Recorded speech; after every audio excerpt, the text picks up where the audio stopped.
ولایت اور فضیلت کے موضوع پر ہم گفتگو کر رہے ہیں۔ مالک کائنات ازل سے یہ چاہتا تھا کہ جس خلقت کو ہم مکرم بنا رہے ہیں، جسے ہم تکریم عطا کر رہے ہیں، یہ دونوں لفظ قرآن کے ہیں، جس میں اللہ نے کہا کہ ہم نے انسان کو تمام مخلوقات پر شرف عطا کیا۔ اسی لیے اشرف المخلوقات کا خطاب لیے ہوئے انسان بیٹھا ہے۔ کہتے تو سبھی یہ ہیں کہ اللہ نے ہم کو اشرف بنایا ہے، لیکن یہ بھی معلوم ہونا چاہیے کہ یہ مکرم اور اشرف کس وجہ سے بنایا گیا، کیوں فوقیت عطا کی گئی ہر مخلوق۔ یہ انسان کی فضیلت ہے کہ وہ جمادات، نباتات، حیوانات تین سے افضل ہیں۔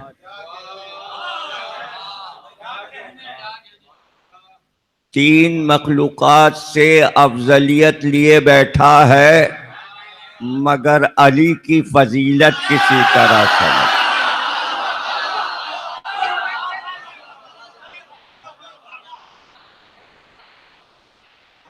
اپنے کو فضیلت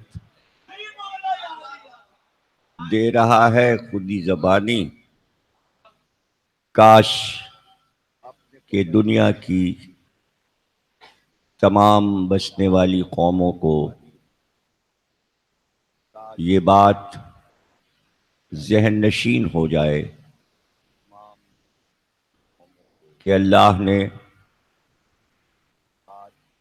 لاکھوں مخلوقات بنائی، لیکن یہ بات ذہن میں بیٹھ جائے کہ کیوں فوقیت دی گئی، وہ چیز کیا ہے جس کی بنا پر فضیلت دی گئی۔ یہ فضیلت انسان کو صرف علم کی وجہ سے ملی۔ بس یاد رکھیے کہ قرآن میں آدم کی خلافت کا قصہ یہیں سے شروع ہوتا ہے کہ آدم کے مقابل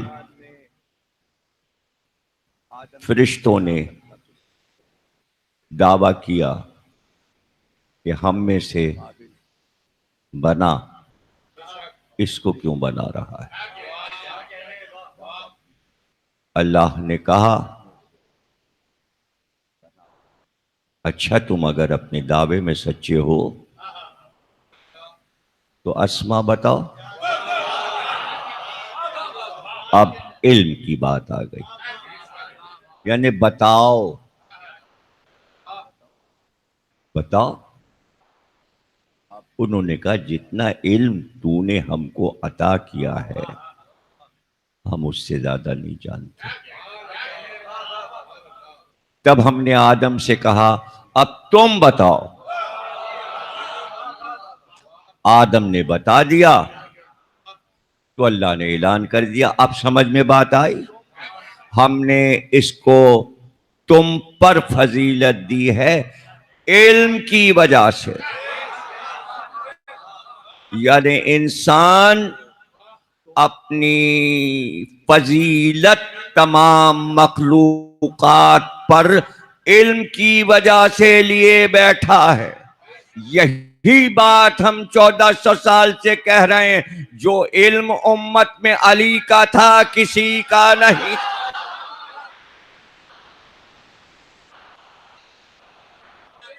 اور رہ گئی یہ بات کہ امت نہیں، انبیاء کے علم پر علی کے علم کو فضیلت حاصل ہے۔ اس لیے کہ سرکار دو عالم کا علم 1,24,000 انبیاء سے افضل ہے۔ یہ ہر مسلمان کو تسلیم کرنا پڑے گا کہ جو علم پیغمبر کو دیا گیا، آدم سے عیسیٰ تک کسی پیغمبر کو اللہ نے وہ علم نہیں دیا، لیکن علی نے کہا کہ رسول اللہ نے جب مجھے زبان چسائی تو مجھ پر 1,000 علم کے دروازے کھل گئے۔ کیا کسی پیغمبر نے نبی آخر کی زبان چوسی ہے؟ علی افضل ہے یا انبیاء؟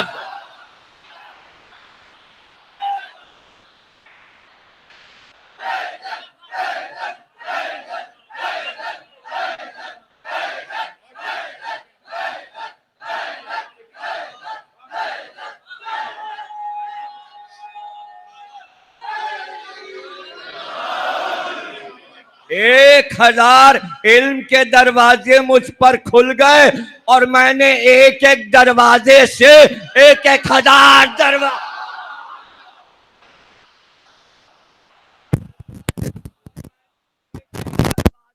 دیکھیں بچوں کے لیے میسج ہے، جوانوں کے لیے ایک پیغام دینے جا رہا ہوں۔ میرے سامنے وہ چہرے ہیں جو رات و دن علم حاصل کرنے میں تگو دو کر رہے ہیں، ان کو سمجھا رہا ہوں کہ کیا براہ راست یہ اعلان اللہ نہیں کر سکتا تھا کہ نور کے 2 ٹکڑے ہیں، جتنا علم نبی کے پاس ہے اتنا ہی ولی کے پاس ہے، لیکن علی نے یہ اعلان کیوں کیا کہ ایک بزرگ نے، بڑے نے مجھ پر علم کے دروازے کھولے، لیکن میں نے ہر دروازے سے 1,000 دروازے بنائے۔ استاد کا کام ہوتا ہے کہ وہ علم عطا کرے، شاگرد کا کام ہوتا ہے اس کو پڑھا۔ یہ زمانے کا دستور ہے، یہ زمانے کو علی نے سکھایا ہے کہ جتنا سے مل جائے اسی پہ بیٹھے نہ رہنا۔ اب یہ کہنا کہ آپ اتنا زیادہ علی کا ذکر کیوں کرتے ہیں؟ ارے احمق، اگر علم آگے بڑھا تو ذکر علی۔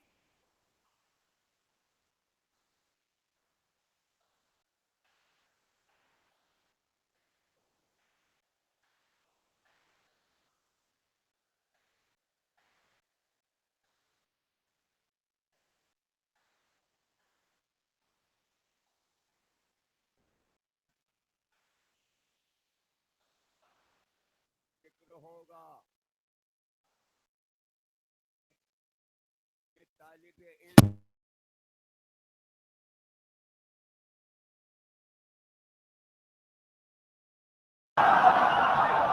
کیا چاہتے ہیں، کیا چاہتے ہیں؟ اب علی سے بڑا عالم اگر ہو، اللہ کہتا ہے میرا نام عالم ہے، اللہ کہتا ہے میں نے سارا علم اپنے نبی کو عطا کیا، نبی کہتا ہے میں نے اپنا سارا علم علی کو دے دیا۔ اب اس کے بعد کس کا ذکر ہے؟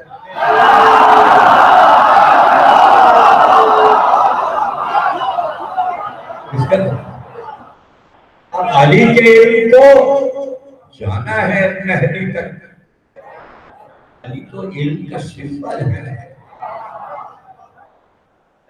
نام آیا اور دونوں چیزیں الگ نہیں ہیں، علم کے معنی علی ہیں، علی کے معنی علم ہے۔ کسی کا نام تو ایسا ہو کہ تصور میں نام آئے یا زبان پہ نام آئے اور سامنے علم آ جائے۔ ہم نے تو کوئی دوسرا نام ایسا دیکھا نہیں کہ جہاں نام آئے اور تصور علم آ گیا، ہم نے تو نہیں دیکھا۔ اور اکبر الہ آبادی نے بہت آسانی سے طلباء کو سمجھا دی۔ جب علی گڑھ یونیورسٹی تو انہوں نے کہا دیکھیے ہر طالب علم کو علم حاصل کرتے ہوئے اپنے دل میں علی کو رکھنا ہے۔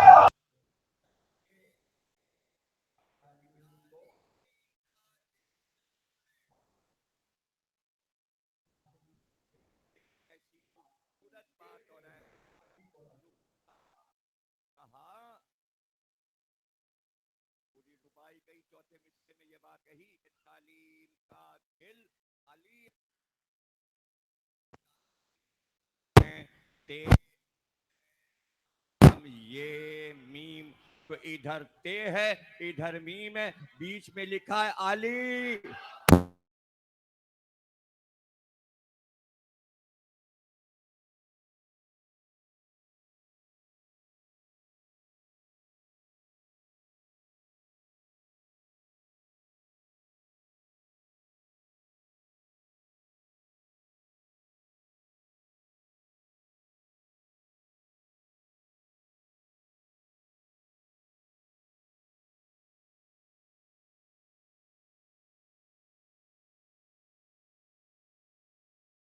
آئیں گے اوپر لکھا جائے گا میں شہر علم ہوں اور علی اس کا دروازہ ہے۔ ٹھیک ہے یہ بھی لکھا گیا علم حاصل کرنا ہے تو چین جاؤ، اس لیے کہ پیغمبر اور علی سے بڑھ کر اقبال علم پر کسی کے نہیں ہیں، تو کس کے اقبال لکھے جائیں؟ وہ ایک ہی چیز ہے۔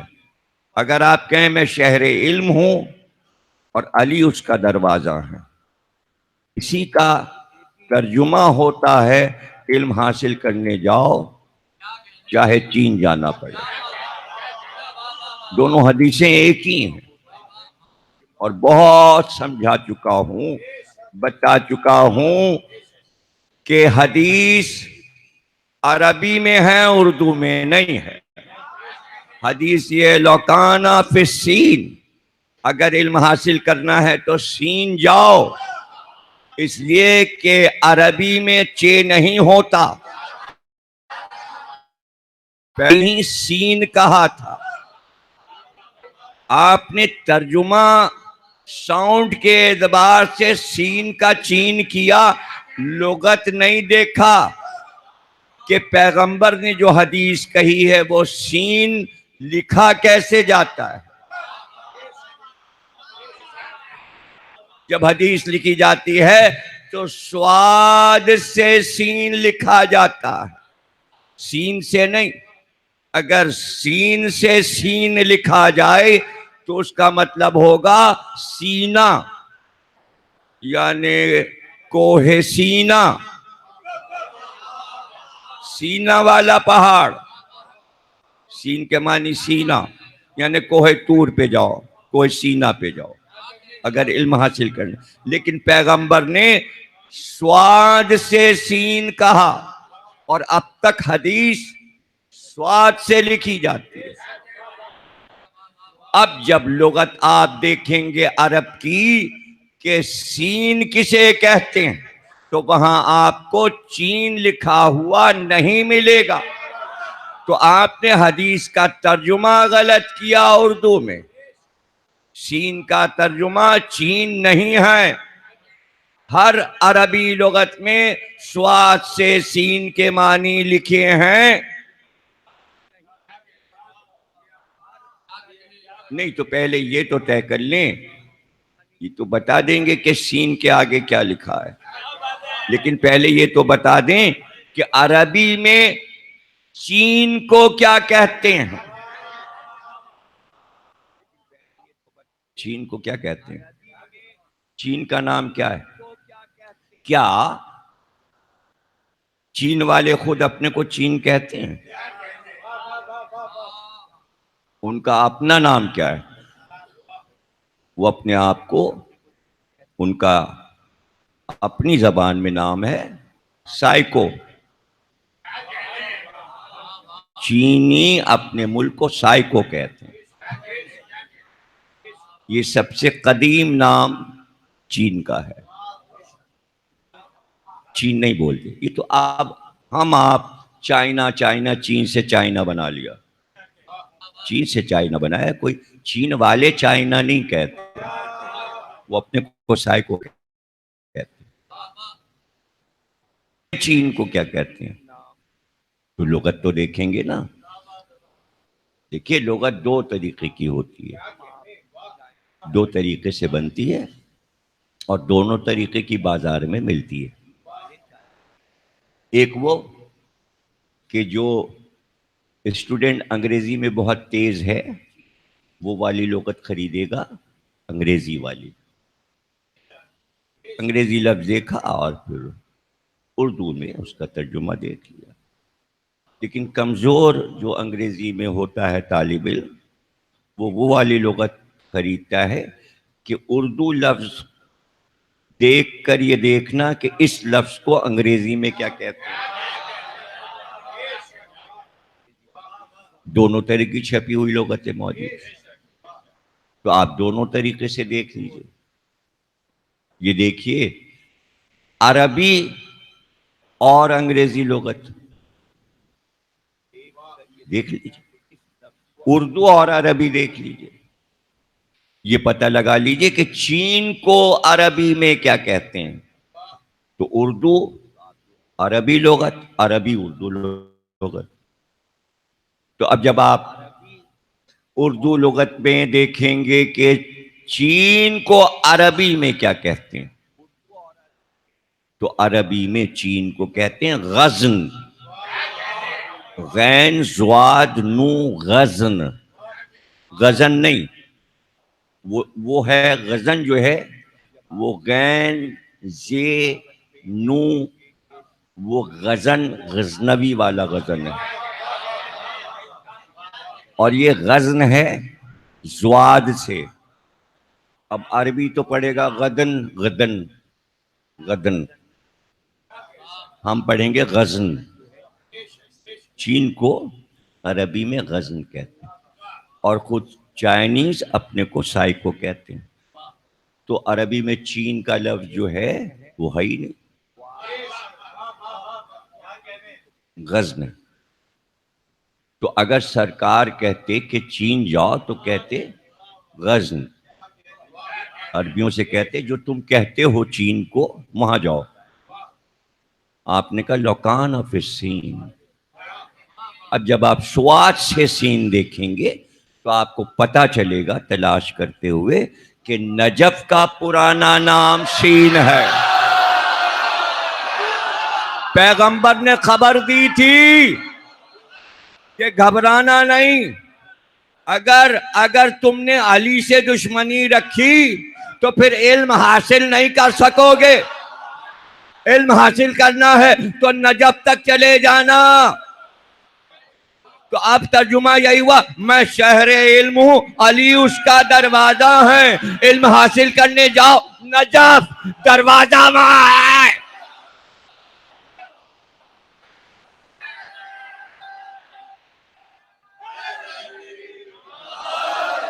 علی کو چھوڑ کر علم حاصل نہیں کیا جا سکتا۔ اس بات کو اللہ نے چاہا کہ ہم عالم، ہمارا نبی عالم، ہمارا ولی عالم، اور ولایت جاہل کو نہیں ملتی، اس لیے کہ جاہل نے دعویٰ بھی نہیں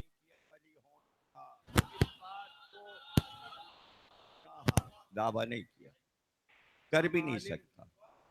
ولایت کے لیے علم ضروری ہے. تو ولایت کی ایک فضیلت علم ہے. اور شروع میں ہی مکے میں اس بات کو اللہ نے اپنی وحی کے ذریعے الذین کفروا لست مرسلا، کافر یہ کہہ رہے ہیں کہ آپ مرسل نہیں ہیں، آپ رسول نہیں ہیں، یہ انکار کر رہے ہیں. سورہ رعد 13واں سورہ، آیتیں آخری، سورہ ختم ہو رہا ہے اور گفتگو ہو رہی ہے. الذین کفروا لست مرسلا، یہ کافر یہ کہہ رہے ہیں کہ آپ مرسل نہیں ہیں، یا آپ کو مرسل تسلیم نہیں کر رہے ہیں، رسول تسلیم نہیں کر رہے ہیں. قل نہیں کر رہے تو ان سے کہیے، یہ مانے یا نہ مانے، ان سے کہیے الذین کفروا لست مرسلا قل کفی باللہ شہیدا بینی و بینکم ومن عندہ علم الکتاب. ان سے کہہ دیجئے ہمارے لیے کافی ہے ایک اللہ اور ایک وہ جس کے پاس پوری کتاب کا علم ہے، جو ہماری رسالت ہے.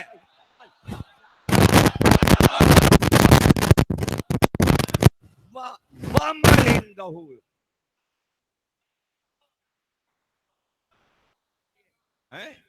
یعنی واو لگا کر یہ بتا دیا الگ الگ.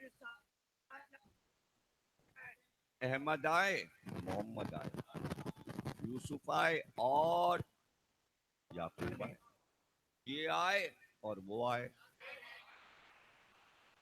جب واو لگایا جاتا ہے تو شخصیت الگ الگ ہو جاتی ہے.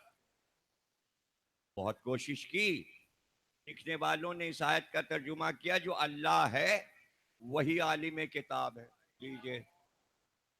لیکن اس واو نے مفسرین کی کوششوں پہ پانی پھیر دیا. ایک گواہ اللہ ہے اور ایک گواہ وہ ہے جو عالم کتاب ہے. شروع سے دو گواہ ہیں. اور میں تو ایک اور عجیب بات کہوں گا. آپ کہہ رہے ہیں اللہ نبی کی رسالت پر گواہ ہے، تو پھر میں پوچھوں مکے میں کس دن آیا تھا گواہی دینے؟ اور کیا کافروں سے بات کی تھی میں گواہ ہوں؟ کافر قرآن کب مان رہے تھے؟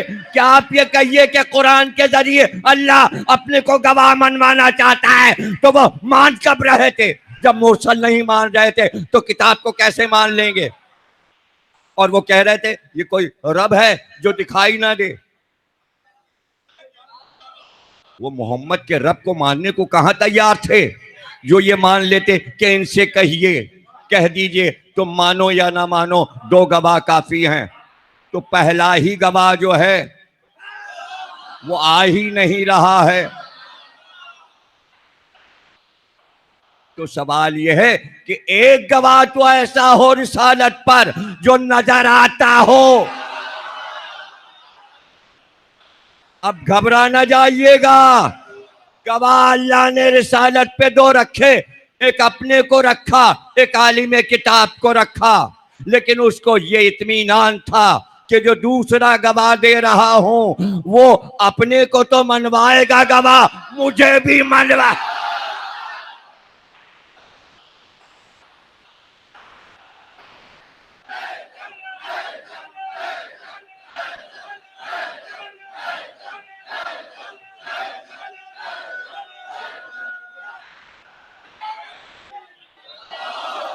علم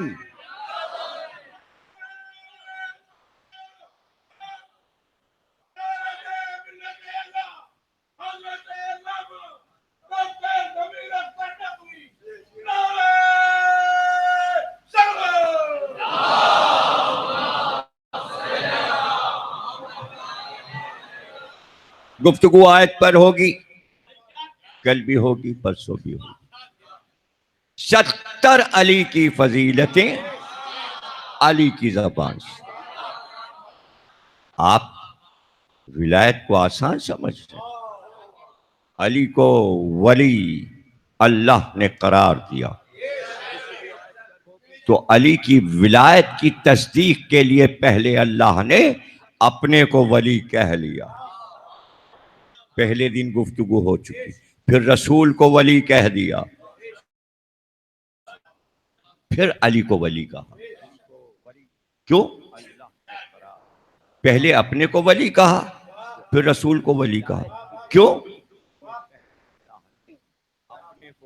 پھر کہا علی ولی. پہلے دو گواہ ولایت کے بنا لیے,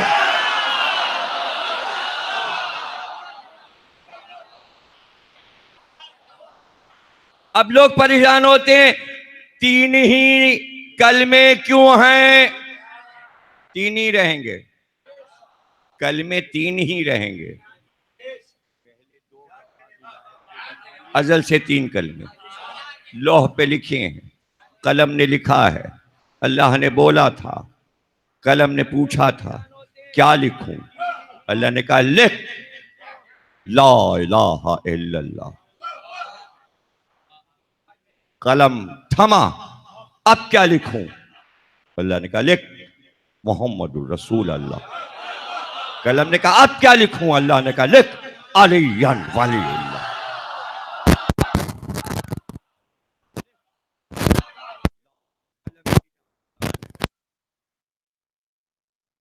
قلم تھما, اب کیا لکھوں؟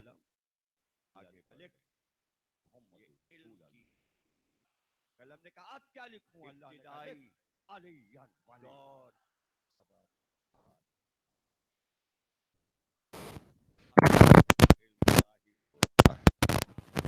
کلمے کلمہ عربی کو کہتے ہیں کہ تین ٹکڑے جہاں پر ملا دیے جائیں وہ کلمہ کہلاتا ہے. صفت ہے خاص عربی زبان. تین ٹکڑے رکھ دیجئے اسے کہیں گے کلمہ. لیکن شرط پوری نہیں. شرط پوری کب ہوگی؟ شرط پوری ہوگی جب ایک کوئی چیز تینوں میں مشترک ہو. تو پہلے ٹکڑے میں بھی وہ بات پائی جاتی ہو, دوسرے میں بھی پائی جاتی ہو, تیسرے. پہلے ٹکڑے میں اللہ ہے, دوسرے ٹکڑے میں اللہ کا رسول ہے, تیسرے ٹکڑے میں اللہ کا ولی ہے. تینوں چیزیں الگ الگ ہیں. یہ اللہ ہے, یہ رسول ہے, یہ ولی ہے. اب ہم تینوں چیزوں کو مشترک کرتے ہیں. اللہ ہے, اللہ ہے, رسول اللہ ہے, اب ہم علی اللہ ہے. نہیں ہو سکتا, یہ شرک ہو جائے گا, یہ شرک ہو جائے گا. اب اس سے زیادہ غضب ہو رہا ہے مشترک کرنے میں. اللہ رسول ہے, رسول رسول ہے, علی رسول ہے. ارے ایسا بھی نہیں ہو سکتا.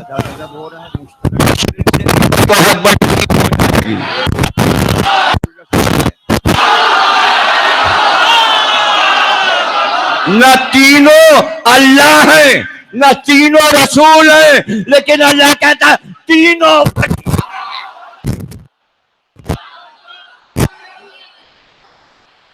اللہ ولی, نبی ولی, علی ولی.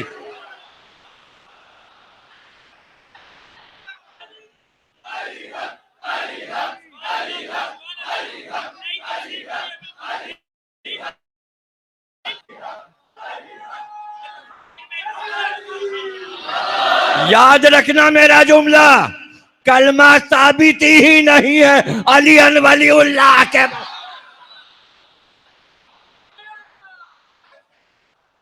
پھر ہوا میں ہے, آپ ہوا میں پڑھ رہے ہیں. ثابت ہی ولایت سے کلمہ ہوگا, ولایت چھوڑا کلمے گئے. سمجھے نا آپ؟ تو اللہ نے علی کو فضیلت عطا کرنے کے لیے پہلے وہ فضیلت خود اپنے لیے بیان کی. اب جو لوگ فرقے ہیں الگ الگ جو کہتے ہیں کہ علی اللہ ہیں، نہیں، وہ ظرف کی بات ہے. آپ علی کو سمجھے نہیں، آپ علی کی فضیلت کو نہیں سمجھے. علی فضیلت نہیں ہے، اللہ کا ولی بن جانا سمجھے نہیں. ارے ابھی تو یہ کہا ہے اللہ کا ولی ہونا نہیں. اب آگے تو سن لو، علی اللہ نہیں ہے لیکن اللہ علی ہے.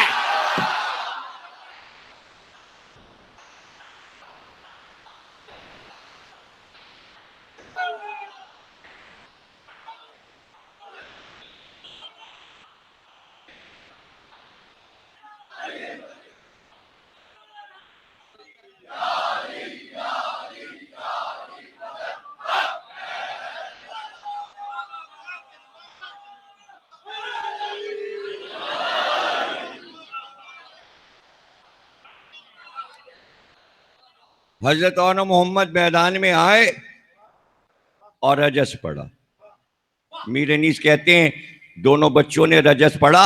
اس میں جد آلہ ہے ابو طالب والا. اس میں جد آلہ ہے ابو طالب والا. جس شیر نے احمد سے شہنشاہ کو پالا. عصمت میں فزوں سب سے شرافت میں دوبالا. جس کا ہے علی سا پسر اقدس و آلہ. آلہ سے جو مشتق ہے تو آلہ سے علی ہے. ایمان میں اس کے جسے شک ہے وہ شقی ہے.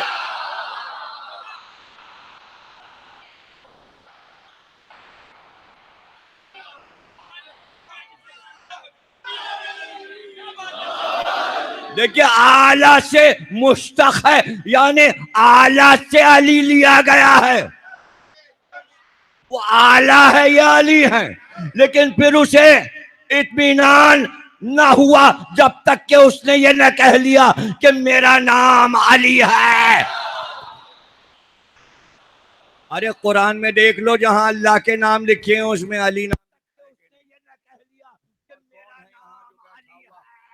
قرآن کی آیتیں نہیں پڑھی. قرآن میں دیکھ لو جہاں اللہ کے نام لکھے ہیں اس میں علی نام. علی العظیم، علی الکبیر.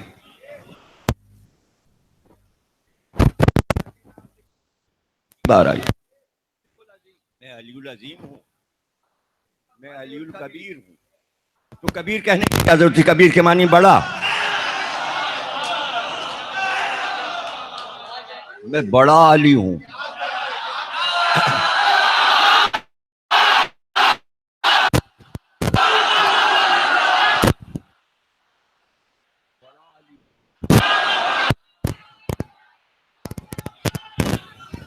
علی الکبیر.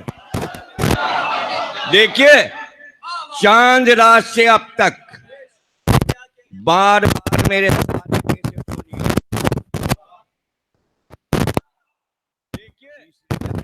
آج بھی اور پچھلی ساری تقریریں پوری تقریر اللہ پہ ہوتی ہے. اب ہم کیا کریں؟ آپ سمجھتے ہیں علی پہ ہو رہی ہے.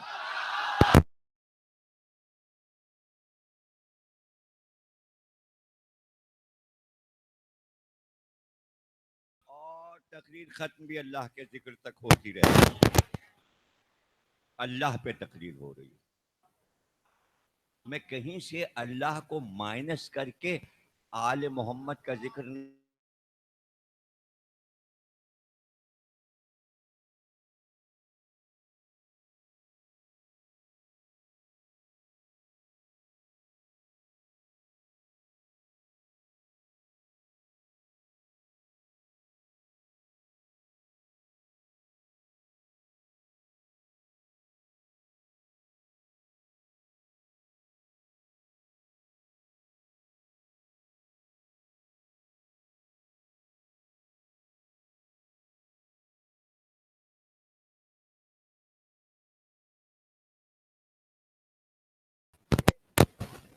نام ادھر علی مل جائے گا. اگر میں بار بار یہ کہہ رہا ہوں اللہ کا نام علی ہے تو کسی کو اگر کوئی تشویش ہو رہی ہے تو پریشانی دور کر لوں.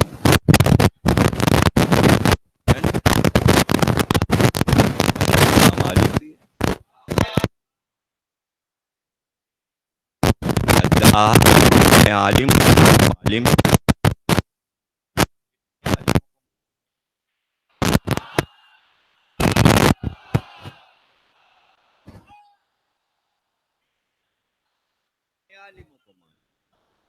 ابھی ایک اسٹوڈنٹ کے لیے اس کا ٹیچر بھی عالم ہے اور ماں بھی عالم ہے اس لیے کہ وہ سکھا رہی ہے بچے کو. کتنے عالم مانتے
یاد رکھنا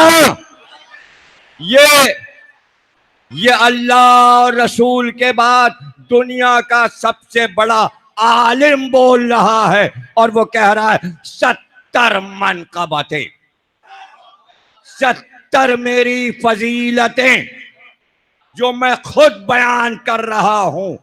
کل پہلی فضیلت پڑھی تھی کہ علی فرماتے ہیں میں نے ایک لمحے کے لیے شرک نہیں کیا. لیکن دوسری فضیلت بیان کرتے یہ ہے کہ میں نے کبھی شراب نہیں پی یعنی اوروں نے پی ہے.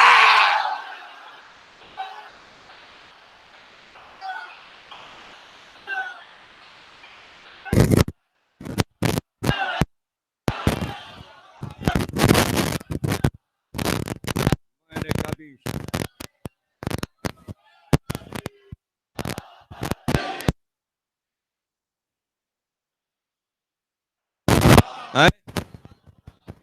دیکھیے بچے کی بات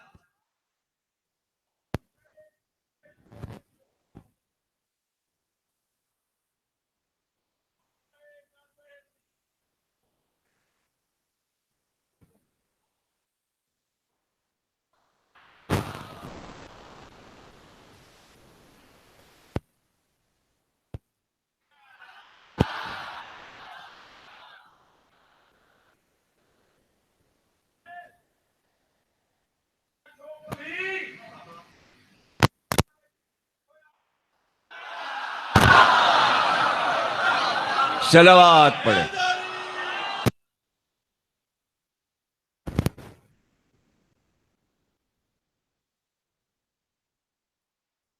بچے کی بات بچے پہ نہیں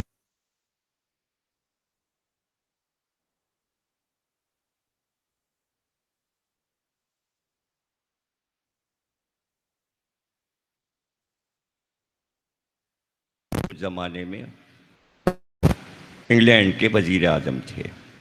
صبح کے اخبار میں نے خبر پڑھی کہ رات کو کچھ لڑکے شراب کے نشے میں پکڑے گئے جو ہوٹل سے نکل کر سڑک پہ اوندھے منہ پڑے ہوئے تھے. پولیس ان لڑکوں کو اٹھا کر جیل خانے لے گئی.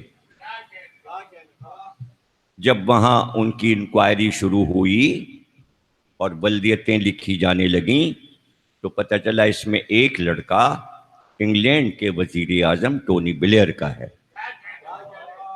ظاہر اسمبلی میں شور ہو گیا کہ جو لڑکے رات پکڑے گئے ہیں شراب کے نشے میں اس میں ایک وزیر اعظم کا بیٹا بھی ہے. اب آنا ہے وزیر اعظم کو اسمبلی میں، اسمبلی ہال میں داخل ہوگا. یہاں کی اسمبلی تو ہے نہیں، وہ انگلینڈ کی اسمبلی ہے. وہاں کی جو اسمبلی ہے اس پہ جو گھڑی لگی ہے اس کا ٹائم دیکھا جاتا ہے پورے ورلڈ میں کہ اسمبلی ہال کی گھڑی جو بجا رہی ہے وہ ہے صحیح ٹائم. تو جو ان کا ٹاور سب سے اہم ہے تو اسمبلی کتنی اہم ہوگی. تو اب آنا ہے وزیر اعظم کو تو کچھ تو جواب لائے گا، اس لیے کہ چاروں طرف سے نگاہیں اٹھیں گی. تیرا بیٹا رات شراب میں پکڑا گیا، پیتے ہوئے نشے میں پکڑا گیا.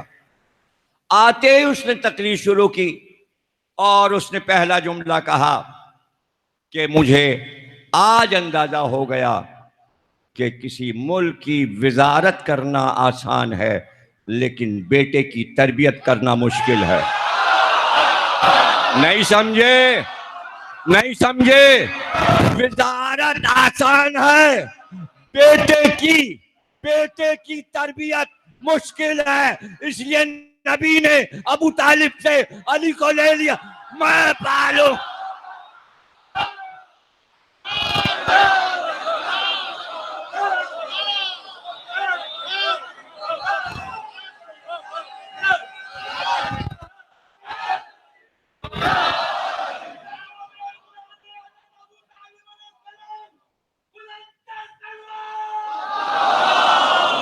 ابھی گود میں تھے، ابھی تو دودھ پیتے بچے تھے جبھی جا کے لے آئے کہ میں پالوں گا. پتہ چلا ادھر سے کہا گیا تھا کہ اگر دعوت ذوالعشیرہ کے دن کافروں نے اتنا کہہ دیا کہ یہ بچہ جو آج تمہاری رسالت کی گواہی دے رہا ہے یہ ابو طالب کی تربیت میں تھا تو کوئی بھی الزام لگا سکتے تھے. اتنا بڑا الزام لگا دیا. ابو طالب کیا تم کلمہ پڑھو گے؟ یہ روایت بھی آ گئی، صحیح بخاری میں آ گئی. اس لیے لے آئے تاکہ میری گود میں پلے، اس لیے کہ میں نبی ہوں اور نبوت کا اعلان کروں گا. تو لوگ دیکھ لیں جو گواہی دے رہا ہے وہ میری گود میں پلا ہے. کیا علی کو یہ کہنے کی ضرورت تھی؟ دوسری فضیلت یہ بیان کرنے کی ضرورت، یہ فضیلت ہے کہ میں نے کبھی شراب نہیں پی. یہ کیوں علی نے دوسرے نمبر پر شرک کے بعد اس فضیلت کو سر فہرست رکھا تاکہ بتائیں کہ میں ابھی بچہ تھا اور رسول کی گود میں پلا ہوں. جب میں نے نہیں پی تو اب یاد رکھنا نہ باپ نے پی نہ دادا نے نہ پردہ.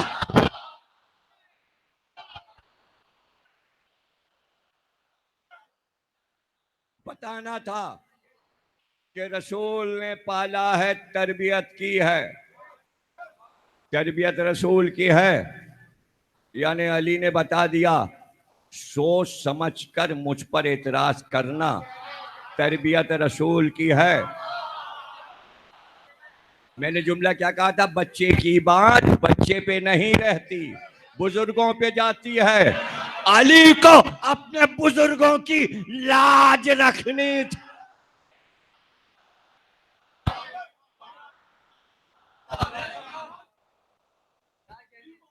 نہ جل گئے لوگ علی کی اس فضیلت سے؟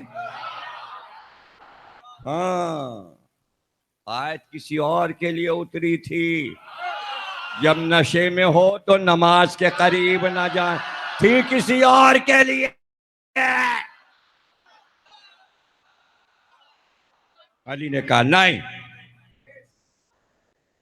عبد المطلب کا قول ہے میں نے اپنے اوپر شراب کو حرام قرار دیا ہوا ہے، جس کا دادا یہ کہہ رہا ہے اس کا پوتا یہ بول رہا ہے، ضروری تھا کہ علی فضیلت میں اس کو لائے، اس لیے کہ عرب میں عام تھی۔ اب یاد رکھنا، جو علی کا ماننے والا ہوتا ہے وہ اس سے نفرت کرتا ہے، اس لیے کہ یہ نجاست ہے۔ اور یاد رکھنا، اگر کسی میں یہ عیب نہ ہو اور اگر آپ لگا دیں الزام جھوٹا، تو اس کی سزا اسلام نے رکھی ہے کہ اتنے ہی کوڑے مارو جتنے کوڑے شراب پینے پہ مارے جاتے ہیں۔ تو یہ یاد رکھنا کہ اگر کوئی کسی مومن کو شراب کا الزام دے رہا ہے تو ایک دو کوڑے نہیں، جتنی بار دہرائے گا اس مومن کے لیے اتنی بار امام زمانہ کوڑے ماریں گے۔ یہ کسی پر کبھی بغیر سوچے سمجھے، بغیر گواہی کے اور ثبوت کے کوئی الزام مت لگائیے گا۔ یہ علی فضیلت بیان کر رہے ہیں، تنہا اپنی گواہی خود دے رہے ہیں، کیوں؟ اس لیے کہ علی کی گواہ رسول اللہ کی آغوش، اس لیے علی کو اطمینان ہے۔ اور پھر سب سے بڑا اطمینان یہ ہے علی کو کہ میرے کردار پہ رسالت تو گواہ ہے، اے اللہ اپنے گھر میں پیدا کر کے گویا کعبے کی گواہی بھی لے لی کہ میں طاہر و اطہر باپ کا بیٹا ہوں، طاہر و اطہر عصمت ماں بی بی کا بیٹا ہوں، اور عصمت ماں گود میں پلا ہوں۔ ایک ایک فضیلت کی میں تشریح کرتا جا رہا ہوں۔ دوسری تقریر اور دوسری فضیلت اب فرماتے ہیں، تیسری فضیلت یہ ہے کہ رسول خدا نے میرے بچپن میں میرے والد سے مجھے مانگ لیا تھا، لہذا میں نے ان کے ساتھ کھایا پیا، میں ان کا مونس ہوں اور میں ان کے ساتھ گفتگو کرنے والا ہوں۔ یعنی نبی نے اپنا ساتھی خود انتخاب کر لیا کہ مجھے باتیں کس سے کرنی ہے، مجھے باتیں کس سے کرنی ہیں۔ بچے سے باتیں ہوتی ہیں، ہاں ہوتی ہیں، لیکن بزرگ کی زبان بدل جاتی ہے۔ عجیب بات ہے، ارے بھائی بچے کی زبان آپ بدلیے، لیکن زمانے کا عجیب دستور ہے، ابا تتلانے لگتے ہیں۔ ارے جو آئے گا بچے سے گفتگو شروع ہوئی اور تتلانے لگے، ہاں تو بیٹا کیا تھا دے لو، ارے وہ بول رہا ہے تتلا کے تو آپ بھی تتلا کے، لاڈ ہے، پیار ہے۔ پتہ چلا زبان بچے سے بات کرنے کے لیے اختیار، میں تو یہ کہوں گا اگر آپ تتلا کے بات نہ کرتے وہ کبھی تتلاتا ہی نہیں۔ اگر آپ صاف صاف زبان اپنی بولتے تو وہ خود ہی سوچتا کہ جو لفظ یہ بول رہے ہیں وہی ہم بولے۔ تو پھر ہم زبان ہونا ضروری ہے۔ بچے کی زبان پہ نہ جائیے، آپ اپنی زبان میں بات کیجئے تو بچہ پھر آپ کی زبان میں بات کرنے لگے گا۔ اچھا تو کتنے بڑے بچے سے بات ہوتی ہے؟ کہتے ہیں جب بچہ گود میں لے کر بزرگوں کے پاس لایا جاتا ہے تازہ،